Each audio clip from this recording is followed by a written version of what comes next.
Best of What Do You Want? Episode 149. Are you ready to make your law firm a profit-generating machine that will free up your time and skyrocket your impact? With more than 2 decades of business growth experience and having proven that you can be successful while prioritizing your family and your impact, introducing the Profit with Law podcast. I am your host, the creator of the Firm Differentiator 10X Effect, Moshe Amsel.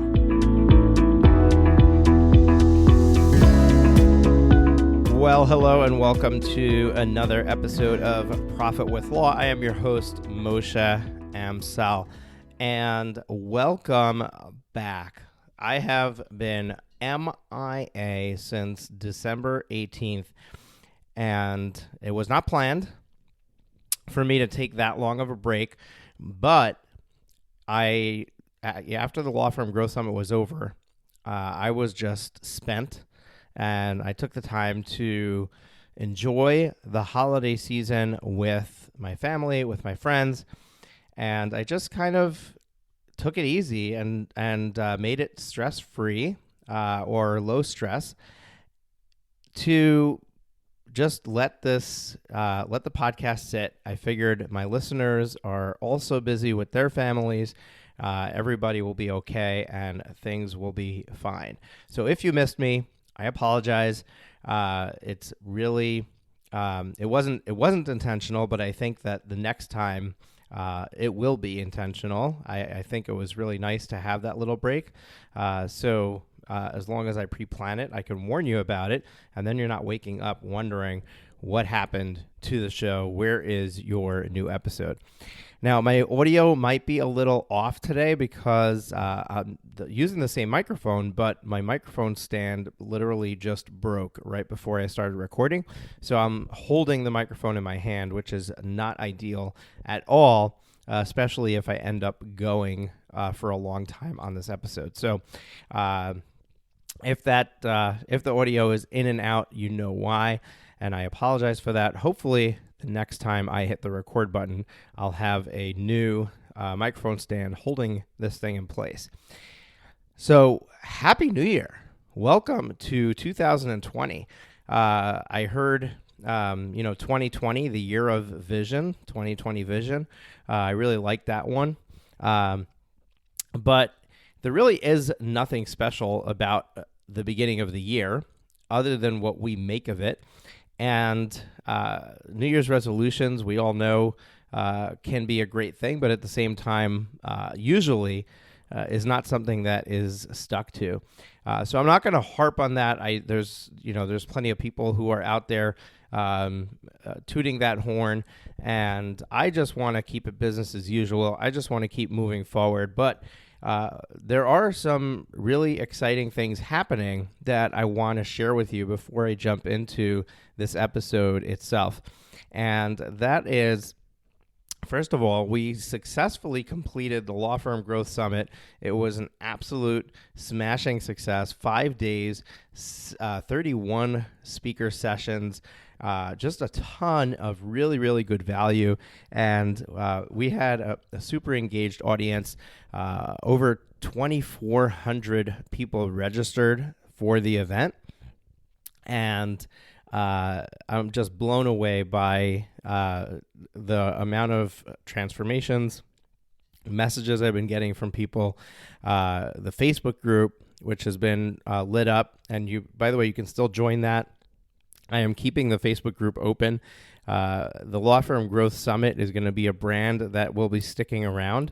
So the name of the Facebook group is Law Firm Growth Summit. If you search in Facebook, you'll find it. Just put in a request to join. Make sure that you answer the questions when you go to join. So give us your email address. Without it, we won't be letting you in. We want to make sure you're on the wait list for the next event if you were not an attendee for this one. So the Law Firm Growth Summit was really successful, and how do I say this? there's so many different ways that we can take this brand, so many different directions, so many different things we can do, that I'm just at this point where I'm seeing all of this possibility, and I'm just letting it all sink in, because I don't know what the right next step is. And I don't think that any of you do either. I think that there's a lot of potential that we have.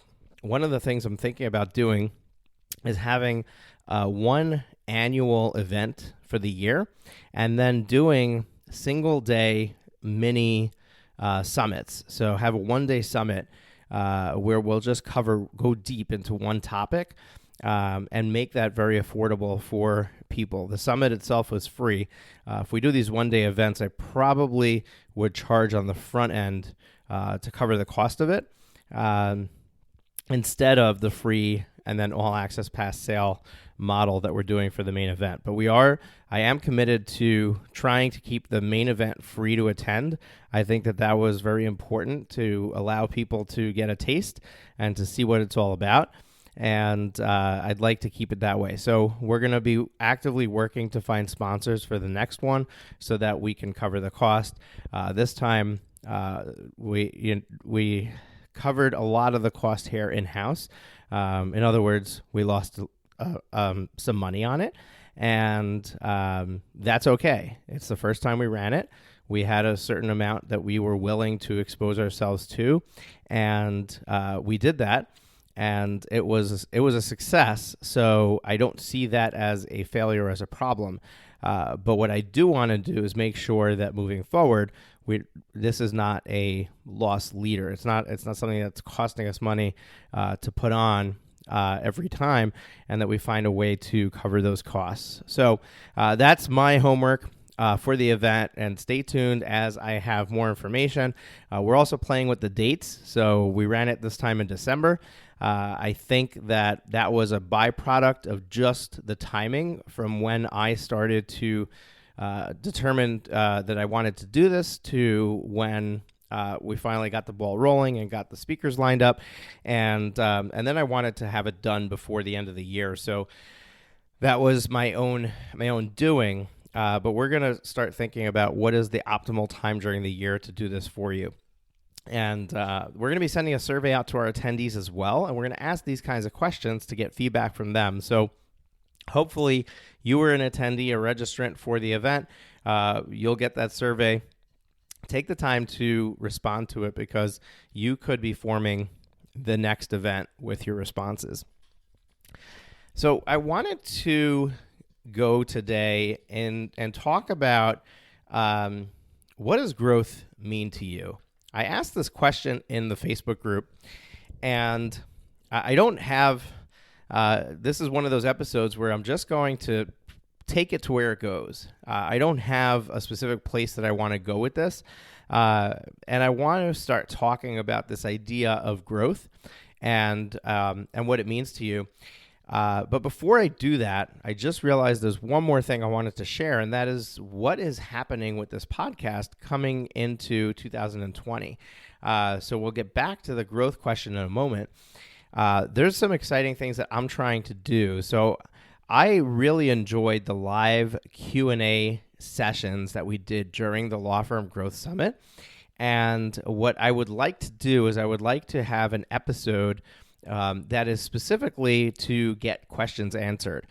So stay tuned for information on that, where we're going to have a place where you can submit questions, and we'll get those questions answered here on the show. What I'd like to do in an ideal world, and I haven't put all the pieces together, is to have a panelist of speakers, not just myself, to be answering those questions for you, kind of like we did for the live Q&A on the summit. Another thing that I am going to be testing, and I already have a couple of people lined up for this.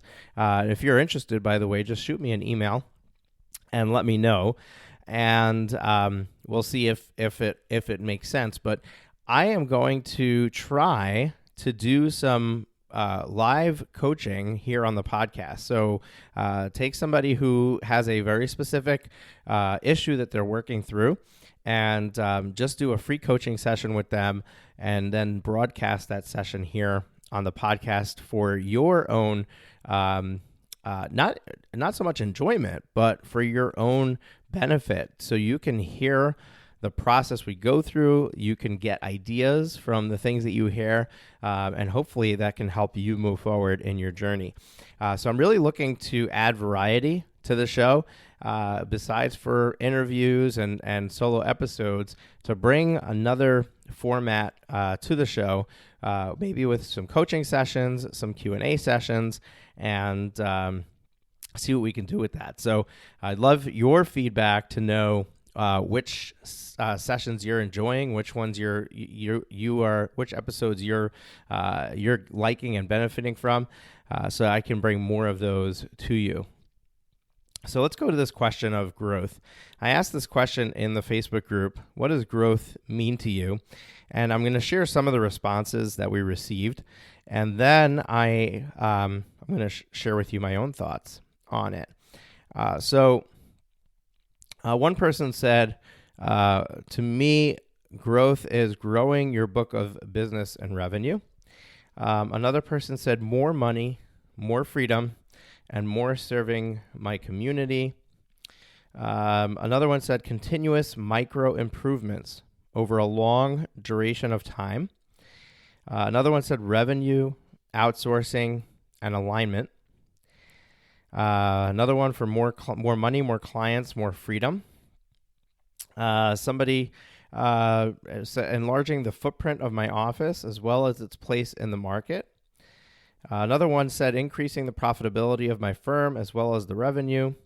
Another one said increasing revenue, increasing profitability of firm, increasing share of market, and envisioning and creating the life that I desire to have. Another said increasing our profit per case, which will increase revenues. Another one said delegating and automating more for more scalable and sustainable growth. Then we've had leverage through networks of on-the-move, action-oriented peeps solving a nagging problem, scale. And then I chimed in and I said, to me, it is defining a goal, taking consistent action towards that goal. And one common thread that I saw through this post and the responses is that everybody looked at the question and the word growth and relayed that back to their business, back to their firm. And I didn't specifically say law firm growth. I didn't specifically say business growth. Not like I was trying to trick anybody or post a trick question. I didn't actually have a motive when I posted this question. But I found it interesting that people are defining growth by how they perform in their business. And even myself, I did not say business specific, but I said defining a goal, taking consistent action toward that goal. And I think even my response is probably not all inclusive of what it really should be. And if you think about growth, the place where we want to grow the most is in our personal development. Everything that we do in the law firm practice, everything that we do in our day-to-day lives, we're always on a mission to try and strive to become a better person. And if we're not doing that, human beings are not ones to be complacent and stay in the same zone, stay in the same place. So if we're not moving forward, generally we're moving backwards. So if you're not purposely trying to do better, be better, become a better person, the things around you start to decay. And Michael Hyatt in his book Living Forward, together with Daniel Harkavy, they call this drift, when you kind of just let life happen and you just allow yourself to drift, and you end up in a totally wrong destination or in the wrong place or far from where you wanted to be on the path to where you really want to end up. And we can look at relationships with a spouse. If we're not actively making efforts to make that person feel special, to recognize that person for what they do, to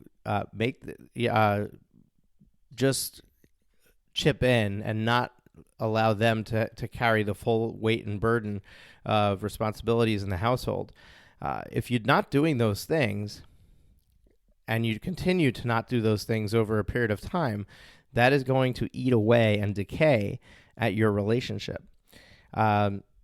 In the office itself, and in your law firm, if you're not actively seeking new clients, eventually the new business is going to dry up. If you're not actively trying to make clients happy, you're not making an effort at good customer service, eventually your clients are going to leave. And this is a very interesting concept where growth is survival. If we're not growing, what are we doing? If we're not moving forward in a positive direction, what direction are we headed? And how far back, how far down can we go before we lose everything? And that's really where I think that we need to look at growth and recognize that this is not about getting from 500,000 to $1 million in revenue. This is not about growing from a 4-person firm to an 8-person firm. This is not about going from a Toyota Camry to a Tesla. Growth is about making forward progress, continuing to make forward progress in our lives so that we are not working in reverse, so that we are not losing traction, so we're not moving backwards. And I don't want this to be morbid. I don't want it to sound like we're, it's a live or die situation, but that's really what it is. And our ability to feel good about ourselves and to be satisfied with our lives is entirely reliant on these positive directions. There's only so long that you can go in the wrong direction before you end up depressed, before you end up miserable. And then that creates a further downward spiral of your situation. So how do we harness this personal development journey? How do we stay on top of it? How do we make sure that we're constantly evolving and growing to become a better person? And what does that look like for each of us? And then how do we then translate that into other areas of our lives, like our business?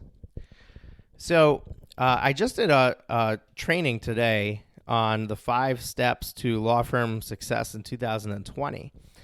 And in that training, I shared an interesting statistic that I actually need to pull up the PowerPoint for it. So while I'm doing that, I'm going to let that open, and I'm going to jump to the right slide so I can actually get that statistic in front of me. But essentially, the Social Security Administration has a statistic where for every 100 people who join the workforce, they let us know what is going to be with those 100 people 40 years later when they retire, when they leave the workforce. Or when they're supposed to be able to leave the workforce. And this is the statistic, which is basically letting you know what percentage of people, because out of 100, that's your percentage, right? So 1 person would be wealthy. 4 people would be financially secure. 5 people would continue working because they have to. 36 people would be dead. And 54 people would be broke and dependent on friends, family, and government for their survival. Now, when we look at this statistic, which is the reality, right? It's not made up. This is the Social Security Administration. They know exactly what's happening with every single one of us. 1 person would be wealthy. 4 would be financially secure. 5 people out of 100 would actually be comfortable. Everyone else is either dead or broke, right? 5 are working because they have to. 5 are working because they have to. 54 are reliant on other people to survive, and 36 are dead. So 5% of the workforce is going to end up being where they wanted to be. 95% are going to essentially fail to live the life that they want. They're never going to get the opportunity to live the life that they want. So the question we have to ask ourselves is, how do I end up in the 5%? And how do I make sure that I'm not in the 95%? And this goes right back to this question of growth. It goes right back to this idea of, if we're not moving forward, if we're not making forward progress, we're going to move backward. And you know what? There's a lot of factors that go into this. There's Hal Elrod, in his book, The Miracle Morning, has a chapter dedicated to this idea of the 5%, 95%. And in it, he shares some interesting concepts of what the 95% is doing.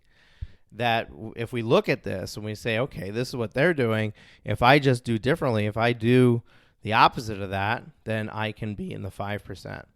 And one of the things that he points out is that the 95% are, they're justifying their actions. So basically, when they have a moment of weakness, they are chalking that up to a moment of weakness and just saying, I'll do better the next time.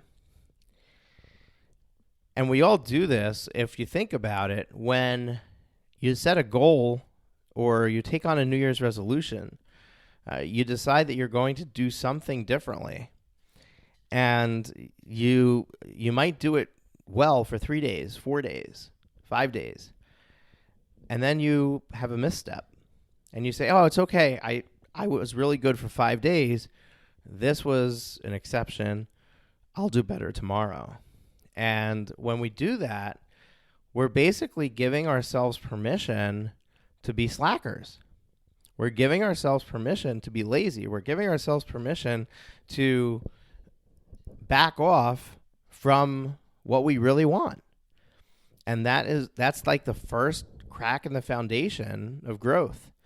And we do that without even realizing it. And we turn around 2 weeks later, and whatever it is we were trying to achieve, we're not even on the same wavelength anymore. We're no longer going towards that goal. And that happened because we allowed ourselves that moment of weakness. And instead of looking at it and saying, this was a moment of weakness, and I cannot allow this to happen again. It is not okay. And really holding ourselves accountable to do better the next time. That's the difference between, or that's one of the differences between the 95% and the 5%. Another thing that we need to recognize is that as humans, we are wired to be reactive. So we like to let things happen to us and then react to them, as opposed to taking specific action, intentional action, and making things happen for us the way that we want them to. So somebody who is working a 9-to-5 job is going to go to work every day and just continue to punch the clock until something happens to them. They get a promotion, they get fired. Most people are not going to take actions to change that situation, to make the situation better, more aggressively than the system will do for them. Difference between reactionary and survival mode and an action taker, somebody who is growth oriented, somebody who wants better for themselves. Accountability, discipline, these are all factors that go into this as well. So I want to ask you, what do you want? And I think this is a question that we need to ask ourselves more often, and we're not asking ourselves this question enough. What do I want?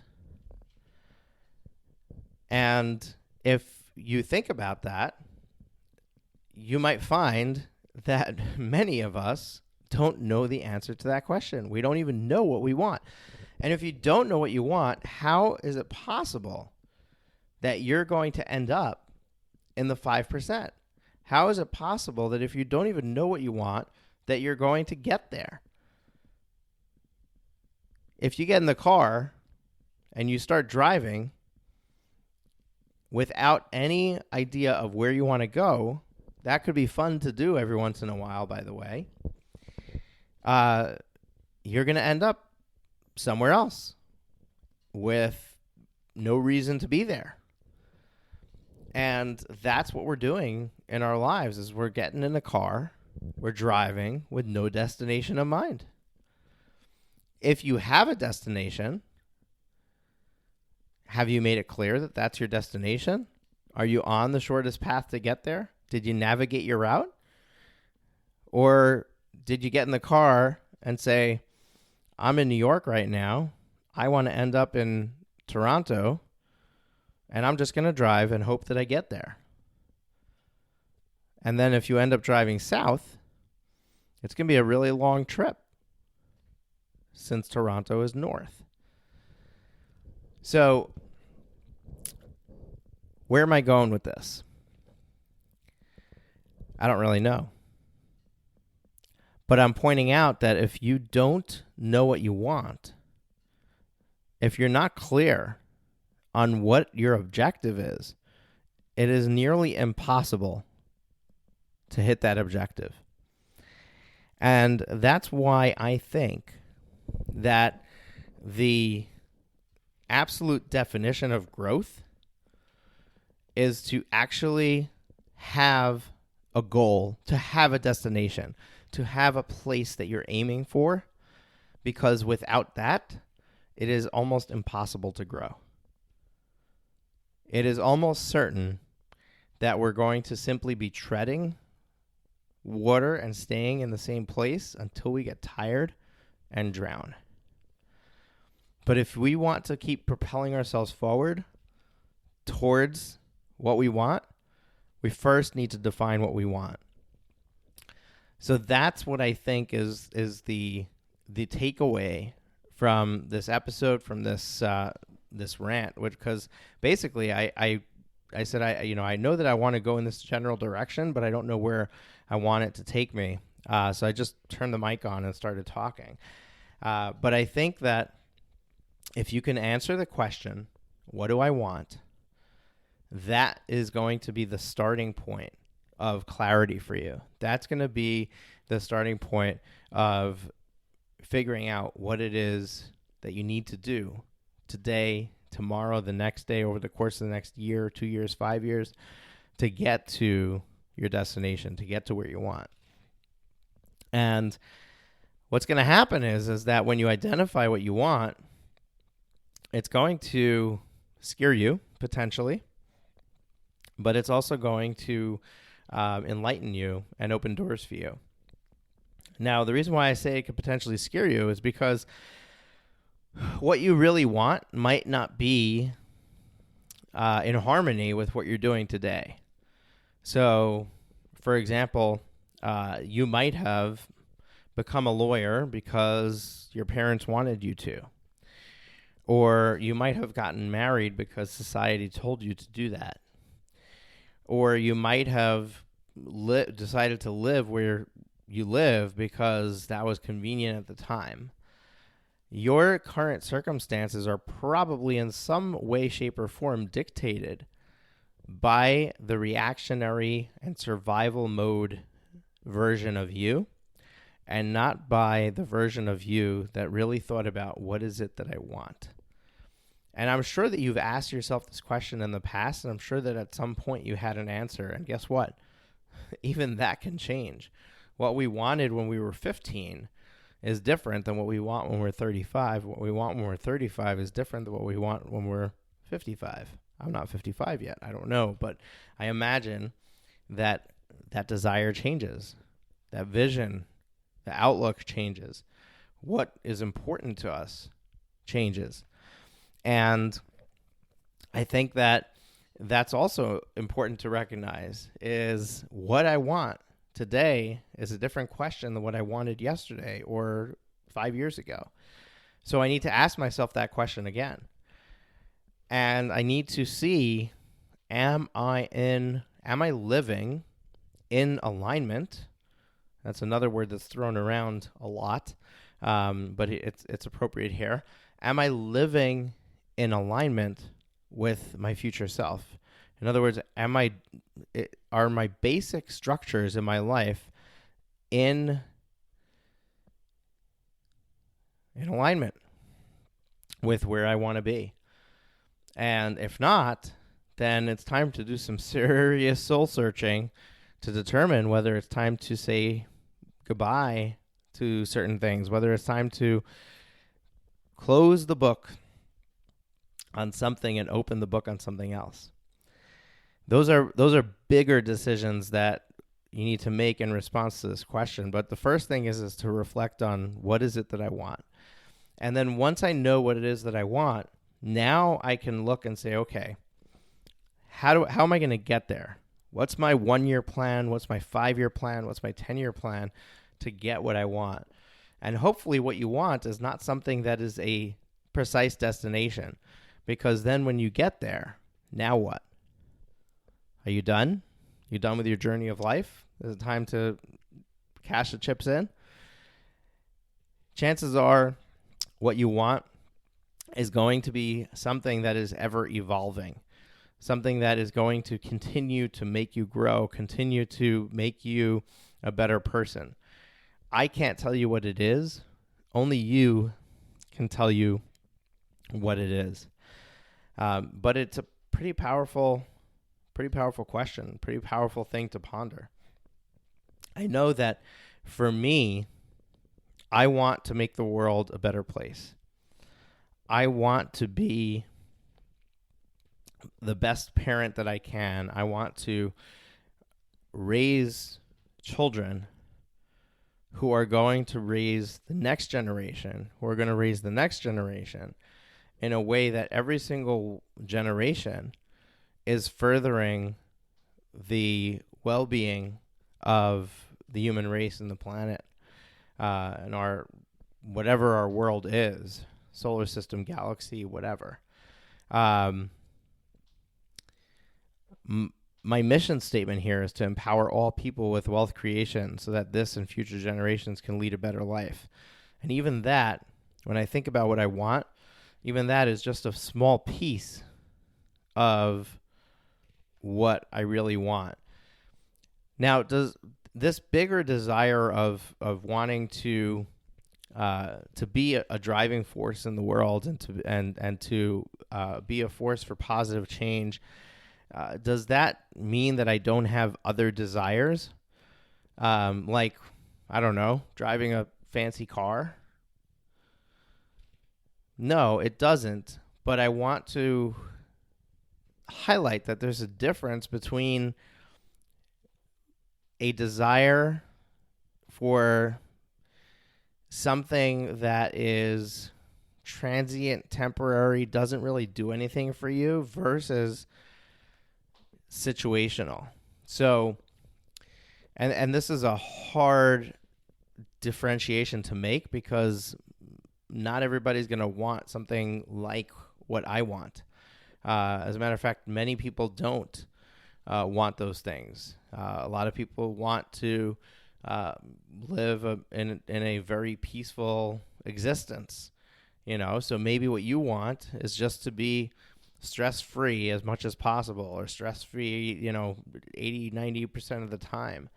But it could be that what you want is those desires. It could be that for me, it's a less important materialistic thing, but for somebody else, it's a much more real destination in their life. So as I'm sharing this and as I'm saying it, I'm recognizing that I am not taking that away from you.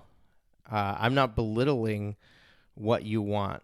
It's your destination. You get to choose it. But when you choose that destination, if it's something that is finite, if it's something that you can arrive and you will have achieved it, then I'm going to ask you to dig a little bit deeper and say, okay, then what? So if I get there, then what? If it's not something that is continuous, you got to ask yourself the question of then what?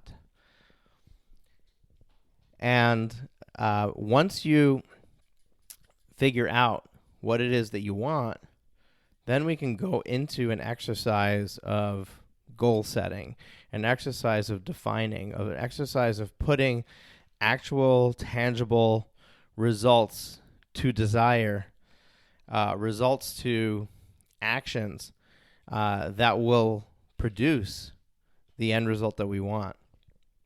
Now, once we have the destination, now we could key in the coordinates, queue up the GPS, find the best route, try to avoid traffic, and try to have the straightest, smoothest course of action to get to that result. And ultimately, I have to do a whole separate podcast episode on taking action. But ultimately, this being defined is going to mean that you can be in that 5%. If you want to end up being that one person who's wealthy, or those 4 people who are financially secure, then you're going to have to figure out what is it that you want. And with that, I'm going to let you go, and I will see you on the next episode of the Profit with Law podcast. I hope that this was this is a deviation from the normal way of my episodes. So I hope that this was helpful for you, and let me know. Give me some feedback, and don't forget to leave a rating review for the show. If you're enjoying it, we really, really need those ratings and reviews in order to grow, and it doesn't take a whole lot of time. They actually used to be really difficult, but now you can do it right there on your podcast app in the at least on the iPhone in the App Store. In the podcast app. You can go right on the show, and if you look at the ratings and reviews, you'll see a little link that says